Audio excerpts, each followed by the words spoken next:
নমস্কার বন্ধুরা, অনুভার রান্নাঘরে আরও একটি নতুন পর্বে সবাইকে স্বাগত জানাচ্ছি। অনেক সময় কি হয় জানেন তো, দুধ জাল দিতে গিয়ে সেই দুধটা অনেক সময় কিন্তু নষ্ট হয়ে যায়, ফেটে যায়। আর সেক্ষেত্রে সাধারণত সবারই মনটা খারাপ হয়ে যায়। তো বন্ধুরা, মন খারাপ করার কোনো কিছুই নেই। এই নষ্ট হয়ে যাওয়া, ফেটে যাওয়া দুধ দিয়েও কিন্তু তৈরি করা যায় দারুণ মজাদার স্বাদের একটা রেসিপি। যথারীতি আজকেও আমি কিন্তু অন্য একটা রেসিপি করার জন্য কড়াইতে 2 লিটারের মতো দুধটা বসিয়ে দিয়েছিলাম। আর দুধটা বসানোর পরেই দেখতে পাচ্ছি দুধটা এইভাবে ফেটে গেছে। তো এই ফেটে যাওয়া দুধ কিন্তু আমি ফেলে দেবো না। এই দুধের ছানা দিয়েই আপনাদের তৈরি করে দেখাবো দারুণ মজাদার স্বাদের একটা রেসিপি। আর এই দুধের ভিতরে যখনই দেখতে পাবেন যে এরকম হালকাভাবে ছানা কাটতে শুরু করে দিয়েছে, তখন কিন্তু দুধটাকে আরেকটু সময় নিয়ে জাল করে নেবেন। তাহলেই দেখতে পাবেন যে ছানাটা কিন্তু এইভাবে একদম পারফেক্টভাবে তৈরি হয়ে গেছে। এই যে দেখুন বন্ধুরা, দুধটা ফেটে যাওয়ার পরে কিন্তু আমি 3 থেকে 4 মিনিটের মধ্যে একটু জাল করে নিয়েছিলাম। এই যে দেখুন, ছানাটা কিন্তু একদম পারফেক্টভাবে তৈরি হয়ে গেছে। এই যে জলটা দেখুন, জলটাও কিন্তু একদম সবুজ বেরিয়েছে। আর ছানাটাও দেখুন কতটা সফট হয়েছে। এবার যেটা করতে হবে, গ্যাসের ফ্লেমটাকে কিন্তু অফ করে দিতে হবে। আর তারপরেই ছানাটাকে কিন্তু ছেঁকে নিতে হবে। আর সেই জন্য একটা ছাঁকনির পরে আমি দেখুন বসিয়ে দিয়েছি একটা সাদা সুতির কাপড়। কাপড়ের পরে এইভাবে একটু ছানাটাকে কিন্তু ছেঁকে নিলেই হয়ে যাবে। এখানে কিন্তু ছানাটাকে আলাদা করে ধুয়ে নেওয়ার কোনো প্রয়োজন নেই, যেহেতু এর ভিতরে আমি কোনো রকম লেবুর রস কিংবা ভিনিগার অ্যাড করিনি। শুধুমাত্র এইভাবে একটু জলটাকে হালকা করে ঝরিয়ে নিলেই হয়ে যাবে। আর এবার এখন যেটা করতে হবে সেটা হলো গিয়ে এই ছানাটাকে কিন্তু অনেকটি কড়াইয়ের ভিতরে নিয়ে নিতে হবে। ছানাটা যেহেতু এখন খুবই গরম আছে, তাই এইভাবে কিন্তু একটু স্প্যাচুলার সাহায্যে ছানাটাকে প্রথমে একটু ভেঙে নিতে হবে। তারপরে যেটা করতে হবে, এই ছানার ভিতরে অ্যাড করতে হবে চিনি।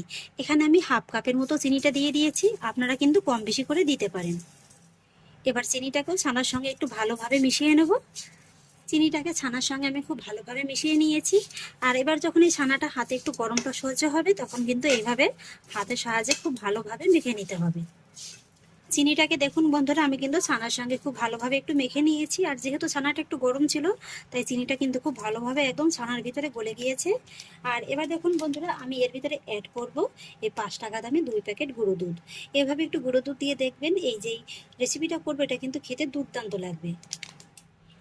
এই গুঁড়ো দুধটা দেওয়ার কারণে কিন্তু ছানার ভিতরে খুব সুন্দর একটা বাইন্ডিং ভাব চলে আসবে। গুঁড়ো দুধটা দিয়ে দেওয়ার পরে দিয়ে দেবো 1 টেবিল চামচের মতো ঘি। আর তারপরে দিয়ে দেবো সামান্য একটু ভ্যানিলা এসেন্স। আপনাদের হাতের কাছে যদি না থাকে, আপনারা কিন্তু একটু এলাচ গুঁড়োও ব্যবহার করতে পারেন। এবার আরো একবার একটু ভালোভাবে মেখে নেব। আর এখনো কিন্তু আমি গ্যাসের ফ্লেমটাকে অন করিনি, অফ অবস্থায় কিন্তু এই কাজগুলো করে নিতে হবে। ব্যাস, সমস্ত কিছু আমার খুব ভালোভাবে মিশিয়ে নেওয়া হয়ে গেছে। এবার আমি এর ভিতরে অ্যাড করব এই যে ছানার জলটা বেরিয়েছে না, এই ছানার জলটা। তবে এটা কিন্তু পুরোটা অ্যাড করব না, 3/1 ভাগ মতো অ্যাড করব। ছানার জলটা এখন যেহেতু গরম আছে, তাই কিন্তু এই সময়টাই মিশিয়ে দিতে হবে। ছানার জলটাকেও একটু ভালোভাবে মিশিয়ে নেব। এবার দেখুন বন্ধুরা, আমি কিন্তু কড়াইটিকে গ্যাসের পরে বসিয়ে দিয়েছি। আর এবার গ্যাসের ফ্লেমটাকে মিডিয়াম লোতে রেখে এইভাবে অনবরত নেড়েচেড়ে এই যে ছানাটাকে কিন্তু একটু ঘন করে নিতে হবে। কিছুক্ষণ নাড়তে নাড়তে দেখতে পাবেন যে এটা আগের তুলনায় অনেকটা ঘন হয়ে গেছে। তবে এখনো কিন্তু এটা পারফেক্টভাবে ঘন হয়নি, তাই গ্যাসের ফ্লেমটাকে এবার মিডিয়ামে রেখে এইভাবে কিন্তু অনবরত নেড়েচেড়ে এটাকে আরেকটু জাল করে নিতে হবে। নাড়ানোটা কিন্তু একদমই বন্ধ রাখা যাবে না, তাহলে কিন্তু আবার কড়ার নিচে ধরে যাবে। মোটামুটি 5 থেকে 7 মিনিটের মতো জাল করার পরে দেখুন এটা কিন্তু বেশ অনেকটা ঘন হয়ে গেছে। এই যে দেখুন, বেশ অনেকটা কিন্তু কড়ার গাটা ছেড়ে ছেড়ে দিচ্ছে। আর এই সময় কিন্তু গ্যাসের ফ্লেমটাকে একেবারে কমিয়ে দিয়ে এটাকে আরেকটু সময় নিয়ে জাল করে নিতে হবে। মোটামুটি 1 থেকে 2 মিনিটের মতো একটু জাল করলেই কিন্তু হয়ে যাবে।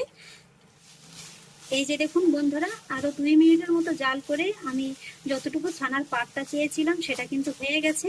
এখন কিন্তু আর এটাকে জাল করার প্রয়োজন নেই। এই যে দেখুন, কড়ার গাটা কিন্তু অলরেডি ছাড়তে শুরু করে দিয়েছে। এই সময় কিন্তু সঙ্গে সঙ্গে গ্যাসের ফ্লেমটাকে অফ করে দিতে হবে। আর তারপরে গরম করার ভিতরে কয়েক সেকেন্ডের মতো একটু নেড়ে চেড়ে নিতে হবে। কড়ার গরম তাপে কিন্তু এটা আরেকটু পাক হয়ে যাবে। আর এবার দেখুন, এই যে ছানাটাকে কিন্তু গরম থাকা অবস্থাতেই সঙ্গে সঙ্গে অনেকটি জায়গায় ট্রান্সফার করে নিতে হবে।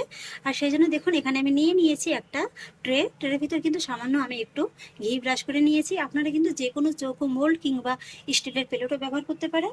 এবার এই ছানার পাকটাকে কিন্তু সঙ্গে সঙ্গে এই প্লেটের মধ্যে নিয়ে নিতে হবে। আপনারা দেখে নিশ্চয়ই বুঝতে পারছেন যে পাকটাকে ঠিক আমি কতটা শক্ত কিংবা নরম রেখেছি। এইভাবেই কিন্তু পাকটাকে অবশ্যই রেখে দেবেন। আর তারপরে সঙ্গে সঙ্গে কিন্তু এইভাবে একটু চামচের সাহায্যে এটাকে ছড়িয়ে সমান করে দিতে হবে। এই যে বন্ধুরা, ছানাটাকে কিন্তু আমি খুব সুন্দরভাবে ট্রের মধ্যে বসিয়ে নিয়েছি। আর এবার কিন্তু আপনারা এর উপর থেকে আপনাদের পছন্দ অনুযায়ী যে কোনো ড্রাই ফ্রুটস অ্যাড করতে পারেন, আবার কিন্তু নাও অ্যাড করতে পারেন। আমি সামান্য পেস্তা আর আমন্ড বাদাম কুচি এর উপর থেকে ছড়িয়ে দিচ্ছি। এতে দেখতেও যেমন সুন্দর লাগবে, খেতেও কিন্তু ভালো লাগবে। দেখুন বন্ধুরা, বাদাম কুচি কিন্তু আমি খুব সুন্দরভাবে ছড়িয়ে দিয়েছি। আর এবার কিন্তু এইভাবে একটু চামচের সাহায্যে এটাকে আরেকটু চেপে চেপে বসিয়ে দিতে হবে। এতে করে এটা কিন্তু খুব সুন্দরভাবে এই মিষ্টিটার মধ্যে বসে যাবে। বাদাম কুচিগুলোকেও আমি খুব সুন্দর করে বসিয়ে দিয়েছি। এবার দেখতে দেখুন কতটা আকর্ষণীয় লাগছে। আর এবার কিন্তু আপনারা এই মিষ্টিটা চাইলে এইভাবে নর্মাল হাতে রেখেও ঠান্ডা করে নিতে পারেন, আবার নর্মাল ফ্রিজে রেখেও কিন্তু ঠান্ডা করে নিতে পারেন। এখন যেহেতু গরমের সময়, আর এই প্রচণ্ড গরমে কিন্তু যে কোনো ঠান্ডা ঠান্ডা ডেজার্ট খেতে খুবই ভালো লাগে। বন্ধুরা, তৈরি হয়ে গেল ফেটে যাওয়া দুধের ছানা থেকে দারুণ মজাদার স্বাদের একটা ডেজার্ট রেসিপি। এটাকে আপনারা ডেজার্টও বলতে পারেন, আবার ছানার সন্দেশও বলতে পারেন। তাহলে বন্ধুরা, ফিরে আসছি ছানাটাকে পুরোপুরি ঠান্ডা করে নিয়ে। এই যে বন্ধুরা, ডেজার্টটিকে পুরোপুরি ঠান্ডা করে নিয়ে তারপরে ফিরে এলাম। এই যে দেখুন, এটা কত সুন্দরভাবে একদম সেট হয়ে গেছে।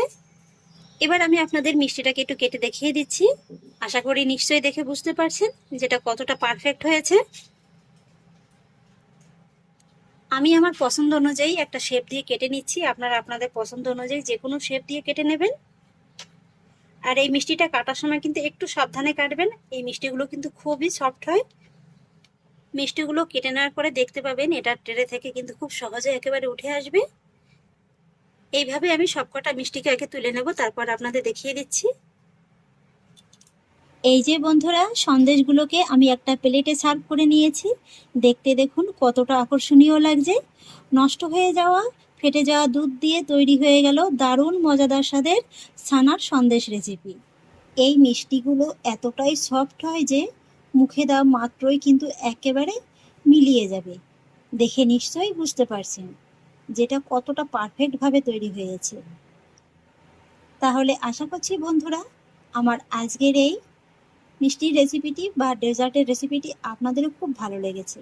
যদি ভালো লেগে থাকে তাহলে আমাকে অবশ্যই একটা লাইক এবং কমেন্ট করবেন, সেই সঙ্গে বন্ধুদের সঙ্গে শেয়ার করবেন। আর প্লিজ বন্ধুরা, যদি আমার পরিবারের নতুন সদস্য হয়ে থাকেন তাহলে একটা সাবস্ক্রাইব করে পাশে থাকা বেল আইকনটি প্রেস করে দেবেন।